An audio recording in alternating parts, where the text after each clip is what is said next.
तानिया का बचपन छोटे से कस्बे की धूल भरी गलियों में गुजरा। उसके पापा का देहांत उस वक्त हो गया था जब वह बहुत छोटी थी। माँ ने अपने दर्द को सहते सहते अपनी बेटी के भविष्य के लिए अपनी सारी ताकत लगा दी। उसने तानिया को कुरान की तालीम दिलवाई, हिफाजत सिखाई और साथ ही सिलाई सुई का हुनर भी सिखाया। तानिया धीरे धीरे बड़ी हुई। उसकी आँखों में तालीम और माँ की मेहनत के सपने बसे थे। वह मोहल्ले की लड़कियों को भी कुरान पढ़ाती और छोटे बच्चों को सिलाई सिखाती, मगर किस्मत को कुछ और ही मंजूर था, क्योंकि उसके रास्ते में आ रहा था तूफान। उस मोहल्ले में रहने वाला सलमान दिखने में शरीफ लेकिन अंदर से दरिंदे से भी खतरनाक इंसान था। सलमान को तानिया की पाकीज़गी और मासूमियत से नफरत थी। वह उसके किरदार को तोड़ना चाहता था। वह हर रोज तानिया को घूरता, पीछा करता और गंदी नजरों से देखता, लेकिन तानिया हमेशा नजरें झुकाकर अल्लाह से दुआ करती। सलमान की गंदी नजरें और बुरे इरादे तानिया के लिए मुसीबत बनने लगे। वह बार बार तानिया को तंग करता,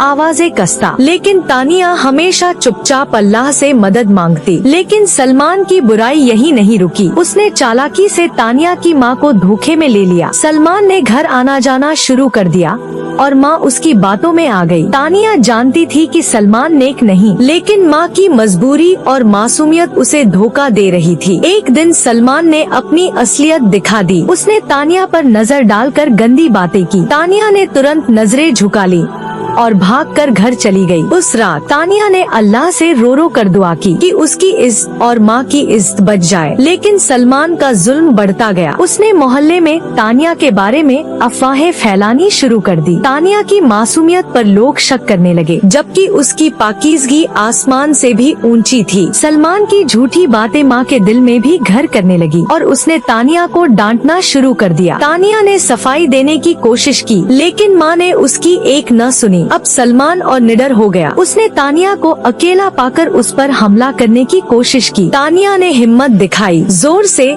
ला इलाहा इल्लल्लाह पढ़ा और सलमान को धक्का देकर भाग गई। लेकिन सलमान ने कसम खा ली कि वह तानिया की जिंदगी बर्बाद कर देगा। उसने पूरे मोहल्ले में यह अफवाह फैला दी कि तानिया का किसी से रिश्ता है। लोगों ने तानिया के घर आकर उसकी माँ से शिकायतें करनी शुरू कर दी। माँ और भी गुस्से में आ गई और तानिया को मारते पीटते हुए इल्जाम लगाने लगी। तानिया टूट चुकी थी, लेकिन उसने अल्लाह से अपना रिश्ता और मजबूत कर लिया। उसने तय कर लिया कि चाहे पूरी दुनिया उसके खिलाफ हो जाए, वह अपने ईमान से कभी समझौता नहीं करेगी। कुछ दिनों बाद उसकी माँ ने एक नेक और शरीफ लड़के इमरान से उसका रिश्ता तय कर दिया। शादी सादगी से हुई और मोहल्ले में खुशी की लहर दौड़ गई। इमरान ने वादा किया कि वह माँ का सहारा बनेगा और तानिया को हमेशा खुश रखेगा। लेकिन शादी के बाद की जिंदगी आसान नहीं थी। कभी रोजगार कम तो कभी तंगी ज्यादा। फिर भी तीनों ने मिलकर हर मुश्किल का सामना किया। कुछ ही महीनों में खुशखबरी आई। तानिया माँ बनने वाली थी, लेकिन उसी समय इमरान की नौकरी चली गई। घर की तंगी बढ़ गई और अक्सर छोटी छोटी बातों पर झगड़े होने लगे। लेकिन दोनों जानते थे कि उनका प्यार इन सब मुश्किलों को हरा देगा। और आखिरकार एक प्यारी सी बेटी का जन्म हुआ। बेटी के आने से घर में रौनक लौट आई। रबिया अपनी नातिन को देखकर आंसू रोक नहीं पाती थी। तानिया भी अपनी सिलाई से घर का खर्चा चलाने लगी। इमरान छोटे मोटे काम करने लगा। अब तीनों मिलकर जिंदगी की नई शुरुआत कर रहे थे। दिन धीरे धीरे बेहतर होने लगे। बच्ची बड़ी होकर सबकी आंखों का तारा बन गई। मुसीबतें आईं, लेकिन अब घरवाले टूटते नहीं थे। तानिया ने सीखा कि जिंदगी आसान नहीं, मगर प्यार और सब्र से सब मुमकिन है। और कहानी यही बताती है, गरीबी हो या मुश्किलें, मोहब्बत और परिवार ही असली दौलत